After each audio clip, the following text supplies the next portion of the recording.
জীবনের নতুন বসন্তে জেমস।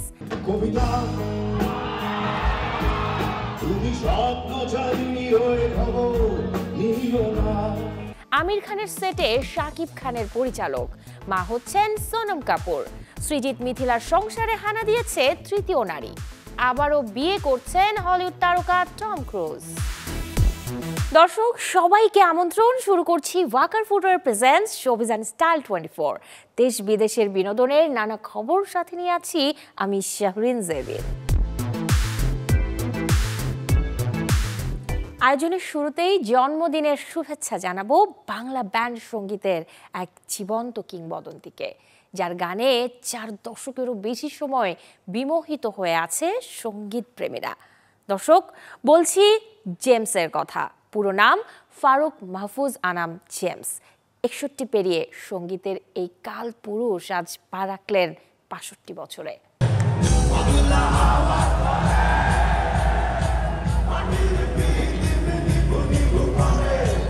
বাংলাদেশের রক মিউজিক মানেই একটি নাম, জেমস, যার পুরো নাম মাহফুজ আনাম জেমস। ভক্তদের কাছে তিনি শুধু গায়ক নন, তিনি গুরু, রক সম্রাট আর এই শহরের নগর বাউল। রাতের তারা আমায় কি তুই বলতে পারিস। চট্টগ্রামে জন্ম নেয়া জেমস ছোটবেলা থেকেই গানকে সাথে করে বেড়ে উঠেছেন।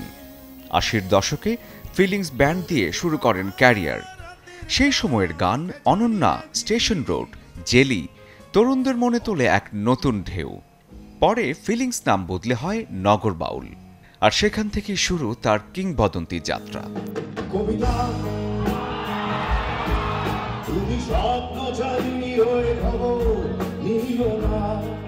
লেইস ফিতা লেইস, দুঃখিনী দুঃখ করুণা, মা, সুলতান কিংবা জাদু, প্রতিটি গান শ্রোতাদের জন্য হয়ে উঠেছে আবেগ আর সুরের মায়াজাল।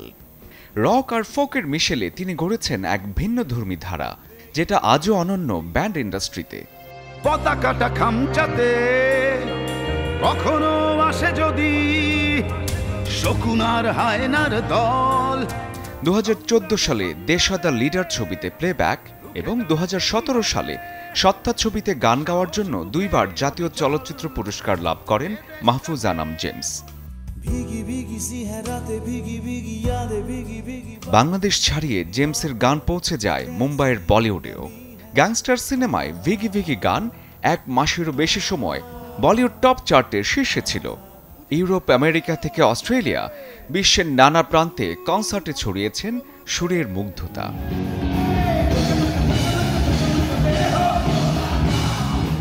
ভক্তদের কাছে তিনি এখনো গুরু। 4 দশক পেরিয়েও মঞ্চে তার উন্মাদনা এখনো অটুট। গানের ভেতরেই তিনি খুঁজে পান জীবনের মানে, আর শ্রোতারা খুঁজে পান জীবনী শক্তি। আজ তার জন্মদিন। শুভ জন্মদিন জেমস। আসবার কালে আসলাম একা। শরীফুল হক, চ্যানেল 24।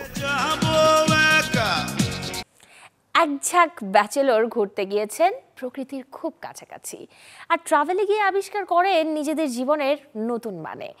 এমন প্রেক্ষাপটে তৈরি নতুন সিনেমা ব্যাচেলর ইন ট্রিপ, যেটি শুক্রবার মুক্তি পাবে দেশের প্রেক্ষাগৃহে। নির্মাতা নাসিম সাহনিকের পরিচালনায় ছবির গল্পে বিভিন্ন চরিত্রে অভিনয় করেছেন আব্দুল নূর সজল, কায়েস আরজু, মুকিত জাকারিয়া, কচি খন্দকার, শিরিন শিলা, আফফান মিতুলের মতো এক ঝাঁক অভিনয় শিল্পীরা। এই ছবিটি প্রয়াত কবি, অভিনেতা, নির্মাতা তারিক মাহমুদের শেষ অভিনীত সিনেমা। কোভিড পরবর্তী সময়ে শহরের কোলাহল পেছনে ফেলে নানা বয়সী একদল বেরিয়ে পড়েন ট্রাভেলে, যেখানে পাশের সবাই ব্যাচেলর। ট্যুরে গিয়ে হাসি আনন্দে যেমন সময়টা পার করেন, তেমনি সেখানে প্রতিকূল পরিস্থিতিরও সম্মুখীন হতে হয়। এমন গল্পটিকেই নির্মাতা কমেডি আর সাসপেন্সে তুলে ধরেছেন ব্যাচেলর ইন ট্রিপের দৃশ্যপটে। এই ছবিটি 3 অক্টোবর আলোর মুখ দেখছে সারা দেশের প্রায় 15টি প্রেক্ষাগৃহে। দর্শক, এবারে 1 মিনিটে জেনে নেব দেশ বিদেশের বিনোদনের কিছু খবর। আসছে ঈদে শাকিব খানকে নিয়ে বড় পর্দায় হাজির হবেন ছোট পর্দার নির্মাতা আবু হায়াত মাহমুদ। তার আগে মুম্বাইয়ে আমির খানের শুটিং সেটে ধরা দিলেন তিনি। মূলত চিত্রগ্রাহক অমিত রয়ের সাথে দেখা করতেই গিয়েছিলেন সেখানে, কারণ প্রিন্স ছবির চিত্রগ্রাহক যে অমিত রয়। প্রায় 7 মাস ধরে ব্রেন টিউমারে আক্রান্ত অভিনেতা ইলিয়াস কাঞ্চন, আর তাই বর্তমানে লন্ডনে নিচ্ছেন চিকিৎসা। কানাডা থেকে এমনটাই জানিয়েছেন তার ছেলে জয়। প্রেক্ষাগৃহের সিনেমা নিয়ে তারকাদের মধ্যে যে যুদ্ধ বা দ্বন্দ্বের কথা বলা হয় তাতে বিশ্বাসী নন প্রসেনজিৎ চট্টোপাধ্যায়। পুজোয় অংশ নিয়ে এমন মন্তব্য করেন তিনি, বলেন দর্শকই শেষ কথা বলে। আবারও সন্তানের মা হচ্ছেন বলিউড অভিনেত্রী সোনম কাপুর, এমনটাই জানিয়েছে তার পরিবার। নিজেদের দ্বিতীয় সন্তানের অপেক্ষায় এখন সোনম আহুজা দম্পতি। প্রথমবারের মতো প্রবর্তিত হলো স্যান্ডান্স ইনস্টিটিউট ফিল্ম মেকার্স ফান্ড, যেখানে নির্বাচিত হয়েছে 10টি সিনেমার প্রজেক্ট, আর এই কাজটি করেছে স্যান্ডান্স ইনস্টিটিউট। ভালো নেই সৃজিত মিথিলার সংসার জীবন, তাদের দাম্পত্যে ভাগ বসিয়েছে তৃতীয় পক্ষ এক নারী। এমন খবরই প্রকাশ পাচ্ছে বাংলাদেশ কলকাতার বিভিন্ন গণমাধ্যমে, যেখানে বলা হচ্ছে মিথিলাকে রেখে বন্ধু সুস্মিতার সাথে সম্পর্কে জড়িয়েছেন সৃজিত। আসলেই কি তাই? কি বলছেন মিথিলা, আর কি বা বলছেন সৃজিত? অনেকে বলছে যে সৃজিত মুখার্জি এখন আর আপনার হাজবেন্ড নয়, আপনি কি বলবেন? এটা তো যারা বলছে তারা বলছে, আমি কিছুই বলবো না। বিনোদনের পাতায় শুধুই বিচ্ছেদের খবর, একসাথে নয় আলাদা আছেন দুজনে। ঘর ভাঙছে সৃজিত মিথিলার, অথচ দুজনের বক্তব্যের সাথে নেই এর কোনো মিল। একজন এপার বাংলার জনপ্রিয় অভিনেত্রী তো অন্যজন ওপার বাংলার দর্শকপ্রিয় ছবির পরিচালক। দুজনের এক হওয়াটা যেমন ছিল আলোচনায়, তেমনি দুজনের দূরত্বটাও এখন চর্চার তুঙ্গে। বিচ্ছেদের গুঞ্জনটা ছিল বেশ কদিনের, তবে সে পালে হাওয়া লাগে সদ্যই দুর্গাপূজা উদযাপনে সৃজিতের পাশে মিথিলার বদলে সুস্মিতাকে দেখে। এর আগেও অবশ্য ডিয়ার মা ছবির প্রচারে এই দুজনের ঘনিষ্ঠতা নজরে এসেছে নেটিজেনদের। কেন একসাথে আর দেখা যাচ্ছে না সৃজিত মিথিলাকে?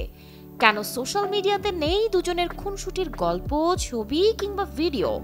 এমন প্রশ্ন যখন করা হয়েছিল দুজনকে, তখন দুজনেই নিজেদের মতো করেই দিয়েছেন উত্তর। নর্মাল সেলফি নিয়ে এত আলোচনা, জল্পনা, কল্পনা, আমরা তো 2025-এ বাস করছি, রাইট? তো যারা বলছে তারা বলছে, আমি কিছুই বলবো না। মানে তিনি এখন আপনার হাজবেন্ড?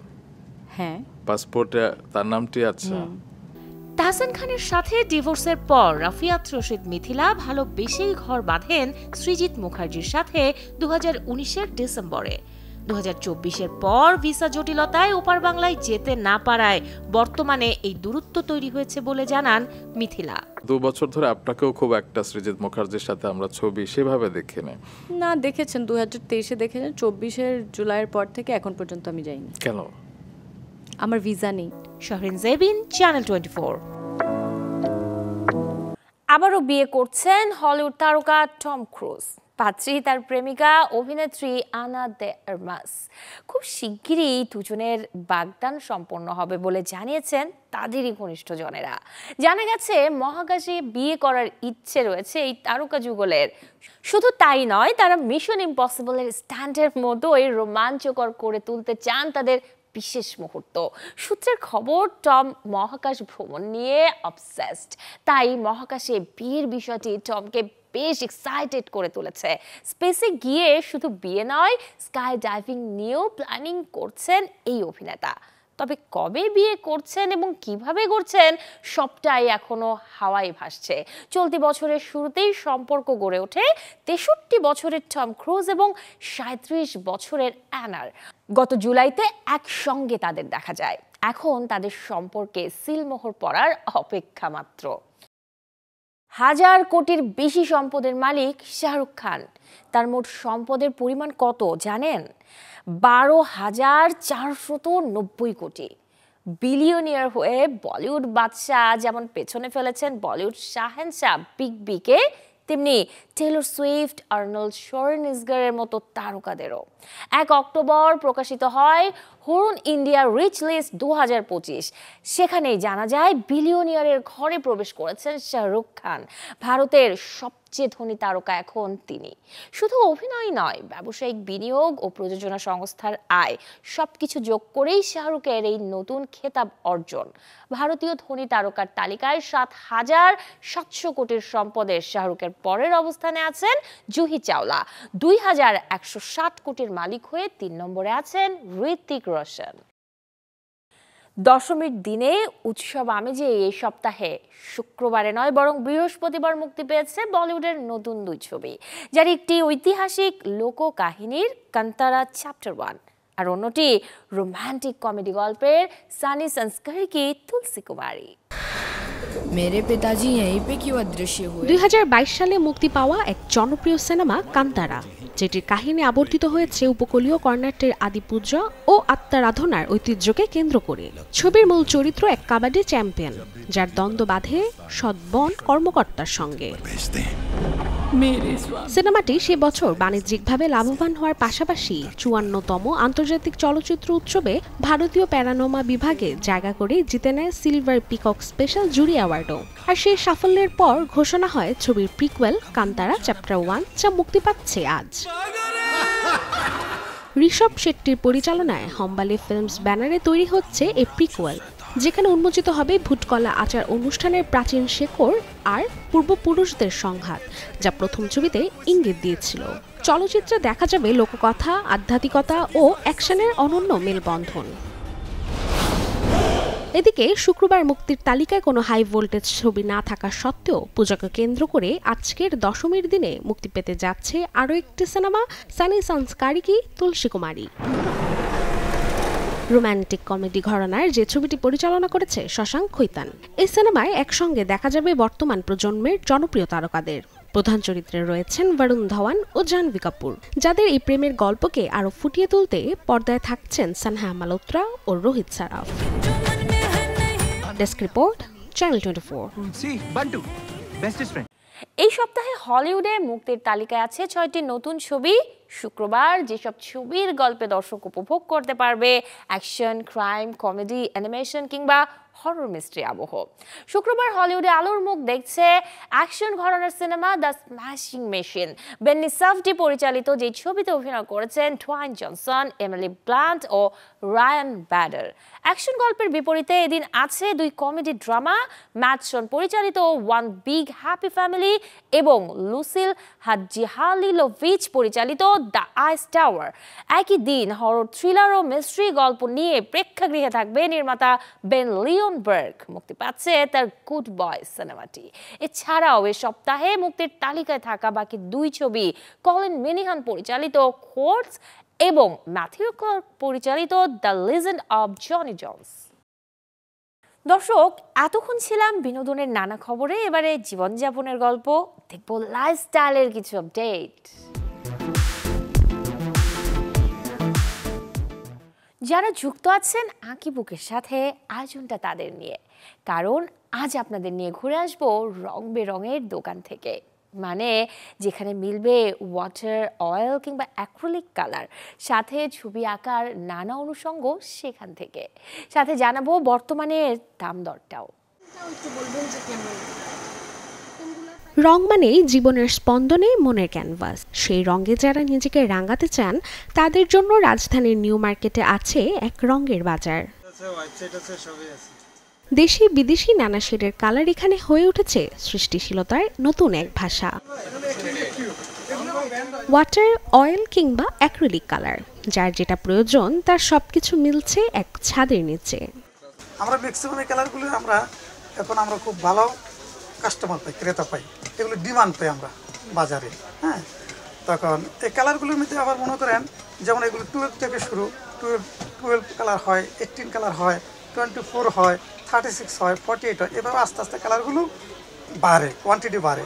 12 কালার এটা সাধারণত আপনি মনে করেন 300, যেটা মানে 24, এটা ধরেন 1000, আর যেটা আপনার এই 36 কালার এটা হলো 1500 টাকা। শুধু অভিজ্ঞ শিল্পীরাই নয়, নতুন আঁকিয়েদের জন্য থাকছে বিশেষ কালার সেট। এতে যেমন হাত পাকানো সহজ, তেমনি শুরুটাও হয় নির্ভুলভাবে। এটারও চাহিদা আছে, এটারও অ্যাট্রাকটিভ বেশি, কারণ এটা বক্সটা দেখতে খুব সুন্দর, তো মানে একটু পিকচার আছে, এই জন্য এটারও চাহিদা আছে বেশি। রঙের সাথে আছে শিল্পীদের আনুষঙ্গিক সব জিনিসও, তুলি, ক্যানভাস, প্যালেট, যা কিছু দরকার সবই আছে এই মার্কেটে। একটা অ্যাক্রিলিক পেন্টিং করার জন্য কয়েক শেপের ব্রাশ লাগে, ঘাস আঁকতে ব্রাশ লাগে, বা সে বিভিন্ন শেপ দেওয়ার জন্য প্রত্যেকটার জন্য আলাদা আলাদা করে ব্রাশ লাগে। কম্বোর ব্রাশের ক্ষেত্রে এখানে আপনি 12 রকমের সাইজ পাবেন, 12 রকমের, এটা দিয়ে সব কাজ একবারে করতে পারবে। যারা বিগিনার বা যারা আর্টিস্ট লেভেল আছে তারাও এগুলো দিয়ে কাজ করে। এটার প্রাইস হচ্ছে আপনার 350 টাকা। আমাদের রং মিক্স করার জন্য যে জিনিসটা মূলত প্রয়োজন অ্যাক্রিলিক কালারের ক্ষেত্রে, তখন আমাদের এই স্প্যাচুলা নাইফগুলো লাগে। এটার সেট হয়, সিঙ্গেলও হয়। সেট 200 টাকা, এটার দাম 200 টাকা, আর জর্জিও ব্র্যান্ডেরটার দাম হচ্ছে 350 টাকা। তুলি আছড়ে ক্যানভাসে প্রাণ জাগাতে যে রঙের প্রয়োজন, তার সবটুকুই আছে রাজধানীর নিউ মার্কেটে। আর এখানকার দোকানিরা রঙের সাথে মিশিয়ে দেয় ভালোবাসা, সৃষ্টিশীলতা। রাশিকা হোসেন, চ্যানেল 24, ঢাকা। হাতের তালুতে ঢোলে অথবা আঙ্গুল দিয়ে টিপে নরম করে খেতে হয় বলে বিশেষ এক ফলকে বলা হয় ট্যাপা ফল, যাকে টিপ ফল, টিপটিপানি, লুকলুকি, পায়লা, বইচি কিংবা পিয়াল নামেও চেনেন অনেকেই। নাম যেমনই হোক না কেন, শরীরের জন্য ভীষণ উপকারী এই ফলটি। গরমের সময় রুক্ষ শুষ্ক আবহাওয়ায় জন্ম নেওয়া এই ফলের মধ্যে রয়েছে প্রচুর পরিমাণে vitamin C, vitamin B, amino acid আর নানা পুষ্টি উপাদান, যা শরীরকে অনেক রোগের হাত থেকে রক্ষা করতে সাহায্য করে। পুষ্টিগুণে সমৃদ্ধ এই ফলের বীজ বাদামের মতো শরীরে শক্তি যোগায় এবং দেহের রোগ প্রতিরোধ ক্ষমতাও বৃদ্ধি করে, ফলে বিভিন্ন সংক্রমণের হাত থেকে শরীরকে বাঁচায়। শুধু তাই নয়, ত্বকের সমস্যার ক্ষেত্রেও দারুণ উপকারী পিয়াল ফল বা টিপা ফল। বলা হয় এটি হৃদরোগীদের জন্য বিশেষভাবে উপকারী, কারণ এই ফলে রয়েছে রক্ত তরল করার উপাদান। এছাড়াও এই ফলে আছে প্রচুর পরিমাণে অ্যান্টিঅক্সিডেন্ট, তাই এটি খেলে ডায়াবেটিস নিয়ন্ত্রণে থাকে। যেহেতু এর স্বাদ অনেকটাই টক মিষ্টি ধরনের, তাই এই ফলটি খেলে কেটে যায় মুখের অরুচি ভাব। শুটিংয়ের ব্যস্ততা ভুলে পুজোর আনন্দে মেতেছেন বলিউড তারকারা। কাজল, রানী মুখার্জি থেকে শুরু করে সবাই ব্যস্ত মা দুর্গাকে নিয়ে। যদিও আজ দশমী, বিদায়ের দিন, তারপরও গল্প, আড্ডা, আনন্দ, উচ্ছ্বাস আর শুভেচ্ছা বিনিময়ে কাটছে তাদের সময়। শারদীয় দুর্গোৎসব মানেই শুধু ভক্তি আর আনন্দ নয়, এ যেন হয়ে ওঠে তারকাদের মিলন মেলা। তাই তো এবার ঢাকের বাদ্যি আর আধ্যাত্মিক আবেহে মেতে উঠছে মুম্বাইয়ের প্যান্ডেলগুলো। ঐতিহ্যের আবহে এই বছরও তারকাদের উপস্থিতি নজর কেড়েছে দুর্গাপুজোর মণ্ডপে। ঐতিহ্যবাহী সাজে সেজে উঠেছিলেন আলিয়া ভাট। শুধু রূপ নয়, তার মিষ্টি হাসি আর অনায়াস আভিজাত্য যেন মণ্ডপে এনে দিল অন্যরকম উজ্জ্বলতা। তবে সবচেয়ে বেশি দর্শকদের হৃদয় ছুঁয়েছে এবার তার রানী মুখার্জির সঙ্গে একই ফ্রেমে ধরা দেয়া। দুই প্রজন্মের দুই জনপ্রিয় নায়িকার সেই খোলা হাসির দৃশ্য ইতিমধ্যেই ভাইরাল হয়ে ছড়িয়ে পড়েছে সামাজিক মাধ্যমে। অন্যদিকে রানী মুখার্জি ও তানিশার সঙ্গে উপস্থিত ছিলেন অভিনেত্রী কাজল। তবে এক মুহূর্তের আবেগঘন দৃশ্যে তাকে চোখের জল ফেলতে দেখা যায়, যা সামাজিক মাধ্যমে হয়ে ওঠে আলোচনার কেন্দ্রবিন্দু। সঙ্গে ছিলেন স্বামী অজয় দেবগনও। আর সেই মণ্ডপে ঘোষণা হলো তাদের নতুন উদ্যোগ দেবগান সিনেক্সের। ভক্তি আর বিনোদনের এই মিলন সত্যি ছিল ব্যতিক্রমী। উত্তর বম্বের সর্বজনীন দুর্গাপুজো প্যান্ডেলে হাজির হয়েছিলেন সুনীল শেট্টি। প্যান্ডেল মাত করেছেন সুরকার প্রীতমও। নবরাত্রির শুভক্ষণে সাদামাটা কিন্তু আভিজাত্যে ভরা পোশাকে বলিউডের গ্রিক গড ঋত্বিককে দেখে উচ্ছ্বসিত হয়ে ওঠে ভক্তরা। হাতে পুজোর ফুল, চোখে ভক্তি আর মুখে প্রশান্ত হাসি, সব মিলিয়ে তার উপস্থিতি যেন মণ্ডপের আবহে ছড়িয়ে দিল ভক্তি আর আনন্দের অন্য রং। অন্যদিকে দেশি গার্ল প্রিয়াঙ্কা চোপড়া নীল রঙের পোশাকে এসে দেবী দর্শনে মুগ্ধ করেছেন সকলকে। আয়ান মুখার্জি আর তানিশার সঙ্গে ছবি তুলতে ভোলেননি তিনি। এবারের পুজোয় হাজির হয়েছিলেন জয়া বচ্চন। প্রায়শই পাপারাজ্জিদের ক্যামেরায় তাকে বাকবিতণ্ডায় দেখা গেলেও এবারের পুজোয় হাসি আনন্দে বন্দী করেছেন শুভ মুহূর্ত। আর দেবীর আশীর্বাদ নিতে স্বামী করণ সিং গ্রোভার ও কন্যাকে নিয়ে মণ্ডপে এসেছিলেন বিপাশা বাসুও। মুম্বাইয়ের এই জমকালো দুর্গাপুজো প্যান্ডেলে উপস্থিত হন বলিউডের খ্যাতিমান পরিচালক করণ জোহারও। মা দুর্গার সামনে প্রণাম করে করণ পূজার আচার অনুষ্ঠানে অংশ নেন। সবার সঙ্গে শুভেচ্ছা বিনিময় সেই মুহূর্তগুলো যেন তৈরি করে ভক্তি আর সৌহার্দ্যের এক অনন্য আবহ। Desk report, channel 24। দর্শক, এই ছিল আজকের Walker footwear presents showbiz and style 24 এর আয়োজনে। বিনোদন ও লাইফস্টাইলের সব খবর জানতে ভিজিট করুন আমাদের ফেসবুক পেজ এবং ইউটিউব চ্যানেলে। আসছে রবিবার ঠিক একই সময়ে আবারও দেখা হবে। সেই পর্যন্ত সবাই ভালো থাকুন, সুস্থ থাকুন, আর দর্শক অবশ্যই চ্যানেল 24 এর সাথেই থাকুন।